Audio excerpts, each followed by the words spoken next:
नमस्कार दोस्तों, stock market studies में फिर से एक बार आपको स्वागत है। तो आज मैं बात करूंगा एक प्रॉपर्टी शेयर के बारे में, मतलब एक रियलिस्टिक बिजनेस करने वाला कंपनी के बारे में। तो जितने सारे रियलिटी बिजनेस करने वाला कंपनी है, उनमें देखा जाए तो जो नंबर वन पोजीशन में है वो है DHFL। तो DHFL नंबर वन क्यों है? क्योंकि उसका मार्केट कैपिटलाइजेशन सबसे ज्यादा है। तो उसके बाद मेरे सबसे पसंदीदा जो कंपनी है वो है गोदरेज प्रॉपर्टीज। तो गोदरेज ग्रुप का सबसे एक दिग्गज रियलिटी सेक्टर में बिजनेस करने वाला कंपनी है गोदरेज प्रॉपर्टीज। तो इसी कंपनी के बारे में आज बात करूंगा, तो वीडियो को पूरा देखते जाइए क्योंकि ये जो कंपनी है मेरा सबसे पसंदीदा कंपनी भी है। साथ ही साथ इस कंपनी का जो परफॉर्मेंस है वो अलग जितने सारे कंपनी से उससे थोड़ा सा बेहतर है। तो इसीलिए इस कंपनी के ऊपर मैं ज़्यादा फोकस रखता हूँ। आप भी इस कंपनी के ऊपर निवेश करके रखे हैं तो जरूर इस वीडियो को लास्ट तक देखिए, क्योंकि बहुत सारा इन्फॉर्मेशन इस कंपनी के बारे में मैं यहाँ पे देने वाला हूँ। तो वीडियो को लास्ट तक जरूर देखिएगा। और अभी तक आपने इस चैनल को सब्सक्राइब नहीं किया तो जरूर सब्सक्राइब भी कर लेना, क्योंकि आपको daily basis stock market information और अपडेट चाहिए तो इस चैनल में बने रहिए। तो चलो फटाफट देख लेते हैं आज के स्टॉक के बारे में। तो सबसे पहले मैं इस कंपनी का चार्ट पैटर्न आज के दिन आपको दिखाना चाहूंगा। आज के दिन का जो चार्ट पैटर्न है वो बहुत दिनों के बाद एक मैसिव जंप देखने को मिला। करीबन 2.5% का तेजी यहाँ पे देखने को मिला है। तो कोई 2.5% का तेजी कोई खराब तेजी नहीं है, एक अच्छा खासा तेजी माना जाता है। फिर भी देखिए इस तरीके से तेजी के पीछे कोई भी लॉजिक होना चाहिए, कोई भी कारण होना चाहिए। तो मेरे हिसाब से यहाँ पे जो कारण है और यहाँ पे जो लॉजिक है इस कंपनी के आज के दिन का ग्रोथ होने का, तो कोई लॉजिक नहीं है। फिर भी देखिए अच्छा खासा एक रैली देखने को मिला बहुत दिनों के बाद, क्योंकि इसका चार्ट पैटर्न में आपको और डायरेक्ट मैं टेक्निकल चार्ट पैटर्न के ऊपर जाऊँ तो मैं आपको यहाँ पे दिखाऊँ तो आप यहाँ पे देख सकते। तो 1 वीक का चार्ट पैटर्न में आपके सामने ओपन करके रखा। आप देख लीजिए यहाँ पे कुछ दिनों से एक पॉजिटिविटी कैंडल बन रहा है। तो देखिए यहाँ पे एक अच्छा खासा कैंडल इस वीक में बना और पिछले वीक में भी बना था। और आज के दिन के भी मतलब इस वीक में भी अच्छा खासा एक तेजी यहाँ पे देखने को मिला है। मगर एक चीज मैं जरूर कहूंगा, इसका जो वॉल्यूम है वो देखा जाए तो नेगेटिव वॉल्यूम सबसे ज्यादा है पॉजिटिव वॉल्यूम्स के तुलना से।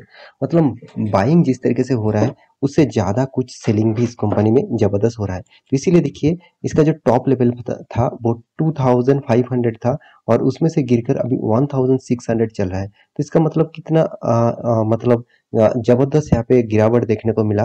तो क्या अभी इस कंपनी के ऊपर निवेश करना चाहिए? क्या इस गिरावट का फायदा उठाना चाहिए? तो इस तरीके से बहुत सारे कमेंट्स यहाँ पे आते रहते हैं। तो चलो उसी के बारे में बात करूंगा। आप इन्वेस्टर है तो इन्वेस्टर के तरीके से सोचना चाहिए, क्या इस गिरावट के माहौल में आपको खरीदारी होना चाहिए कि नहीं चाहिए, उसके बारे में यहाँ पे बात कर लेता हूँ। तो सबसे पहली बात मैं कंपनी के वेबसाइट में आपको एक बार विजिट कराना चाहूंगा, क्योंकि वेबसाइट से एक आपको अंदाजा लग जाएगा कंपनी कौन सा फील्ड में काम कर रहे हैं और किस तरीके से काम कर रहे हैं। आप देख सकते हैं कंपनी का ज़्यादातर रियलिटी सेक्टर में बिजनेस है, कंस्ट्रक्शन सेक्टर में बिजनेस है। और यहाँ पे देखिए गोदरेज का आप सभी जानते हैं जो इंटीरियर है, और गोदरेज का जो मतलब घर बनाने के लिए जितने सारे पार्ट्स होते हैं उसको भी गोदरेज प्रॉपर्टीज ही बनाते रहते हैं। और यहाँ पे देख सकते हैं इसका जो कंस्ट्रक्शन का बिजनेस है वो भी बहुत ज़बरदस्त है।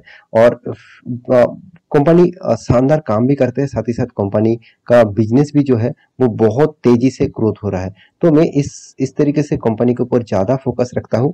मतलब फोकस मतलब जितने सारे रियलिटी बिजनेस करने वाले हैं उसके हिसाब से मैं गोदरेज प्रॉपर्टीज के ऊपर ज़्यादा फोकस रखता हूँ, क्योंकि इस कंपनी का बिजनेस मॉडल मुझे थोड़ा सा पॉजिटिव लगा अलग जितने सारे कंपनी से। हाँ, अभी जो फिलहाल जो एक नया कंपनी है माइक्रोटेक डेवलपर मतलब लोधा, वो भी कोई खराब कंपनी नहीं है, जबरदस्त कंपनी है। फिर भी देखिए मैं अभी नए नए आए हैं तो इसलिए इस कंपनी के ऊपर ज़्यादा पेपर अभी तक नहीं किया हुआ हूँ। तो चलो इस कंपनी के बारे में थोड़ा सा डिटेल्स भी आपको दिखा देता हूँ। देखिए माइक्रोटेक जो सॉरी गोदरेज प्रॉपर्टी जो है वो करीबन 44,700 करोड़ का इसका मार्केट कैपिटलाइजेशन है। साथ ही साथ कंपनी का जो करंट प्राइस है वो 1,600 इसका करंट प्राइस है। और इस कंपनी का देखिए पी रेशियो तो यहाँ पे अवेलेबल नहीं है, इंडस्ट्रीज पी रेशियो 32 है। कंपनी का return of equity, return of capital employed उतना खास नहीं है। देखिए आप मतलब कोई भी प्रॉपर्टी शेयर में, कोई भी रियलिस्टिक बिजनेस में इन्वेस्ट करना चाहते हैं तो आपको थोड़ा सा इस टाइप कंपनी के ऊपर पेशेंस जरूर रखना चाहिए, क्योंकि इस टाइप कंपनी तेजी से भागता नहीं और धीरे धीरे करके ग्रोथ होता है। क्योंकि इसका चार्ट पैटर्न, गोदरेज प्रॉपर्टीज का जो चार्ट पैटर्न है उसको आप देखेंगे ही तो आपको पता चलेगा कि कंपनी धीरे धीरे किस तरीके से ग्रोथ हुआ। हाँ, कोरोना के सिचुएशन में कंपनी जिस तरीके से गिरावट हुआ था करीबन करीबन 45%, सेम टू सेम यहाँ पे भी आप देखेंगे तो करीबन देखा जाए तो 30-40% तक गिरावट हुआ है। तो फिर से इस कंपनी के ऊपर थोड़ा थोड़ा करके रिकवरी भी हो रहा है। तो कितना रिकवरी होगा और कितना दिन लगेगा वो तो बाद में पता चलेगा।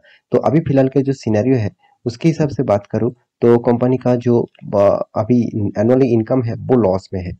कंपनी का हाथ में जो कैश है वो भी नेगेटिव में है, मतलब कंपनी का कैश फ्लो भी जो है वो नेगेटिव में है। ये सबसे नेगेटिव पॉइंट कंपनी को माना जाता है।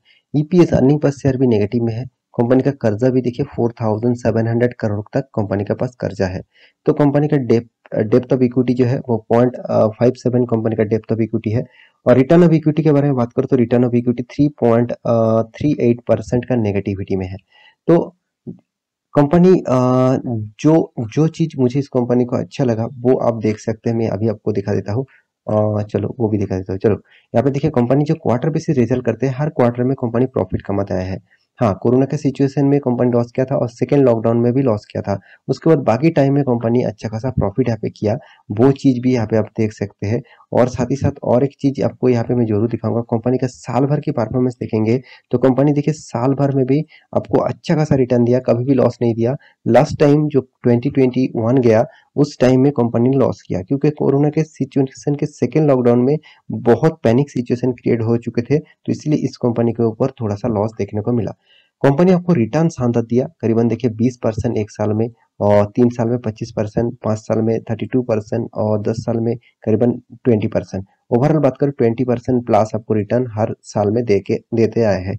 तो एक पॉजिटिविटी यहाँ पे जरूर है। फिर भी देखिए रिटर्न के चक्कर में कभी भी कोई भी स्टॉक में निवेश मत कर दीजिएगा। मैं इस चीज को बार बार आपको बोलता रहता हूँ।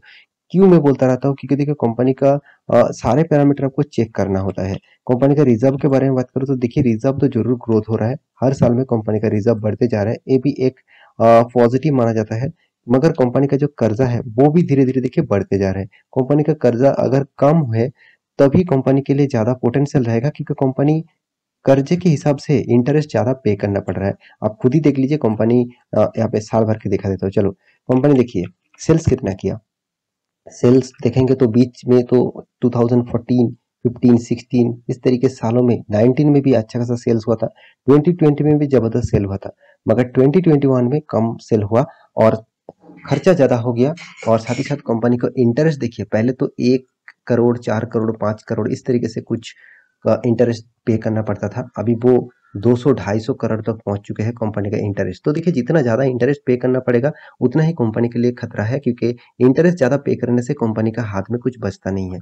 तो कंपनी का नेट प्रॉफिट के बारे में बात करें तो आप देख सकते हैं कंपनी का नेट प्रॉफिट भी शानदार यहाँ पे देखने को मिलेगा। सिर्फ इस लास्ट सालों में कंपनी लॉस किया। तो कंपनी की इसी बात को मैं बार बार आपको दिखाता रहता हूँ। देखिए कोई भी कंपनी का रिटर्न के चक्कर में कोई भी कंपनी के ऊपर निवेश मत कर दीजिएगा।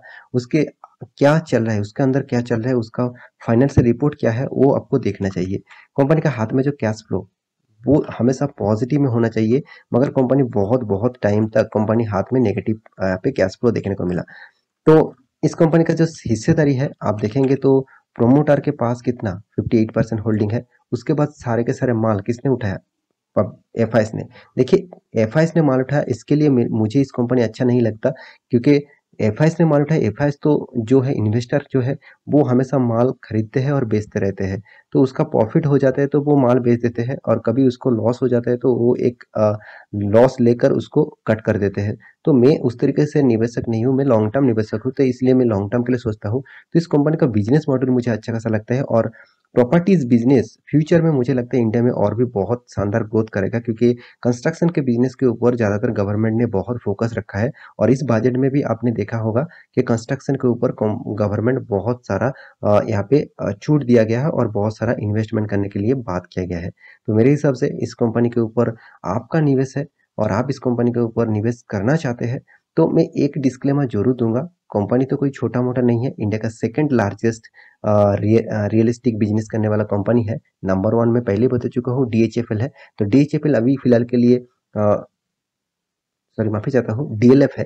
डीएचएलएफ डीएचएफएल बोल दिया, माफ़ी चाहता हूँ, डीएलएफ है। तो डीएलएफ देखा जाए तो अभी कंपनी का परफॉर्मेंस खराब नहीं है। डीएलएफ फिलहाल के लिए डीएलएफ का जो बाकी पैरामीटर है, जो गोदरेज प्रॉपर्टी से देखा जाए तो थोड़ा-सा खराब है। तो मैं इसीलिए मैं ये नहीं कह रहा हूँ कि डीएलएफ खराब हो चुके हैं, डीएलएफ बंद हो जाएगा, इस तरीके से बात नहीं मैं नहीं कर रहा हूँ।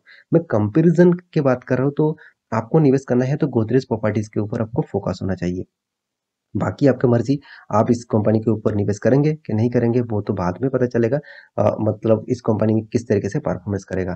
तो आशा करता हूँ सारी जानकारी आपको मिल चुका है। तो मेरे वीडियो अच्छा लगे तो लाइक करना, दोस्तों के साथ शेयर करना और इस चैनल को सब्सक्राइब भी करना।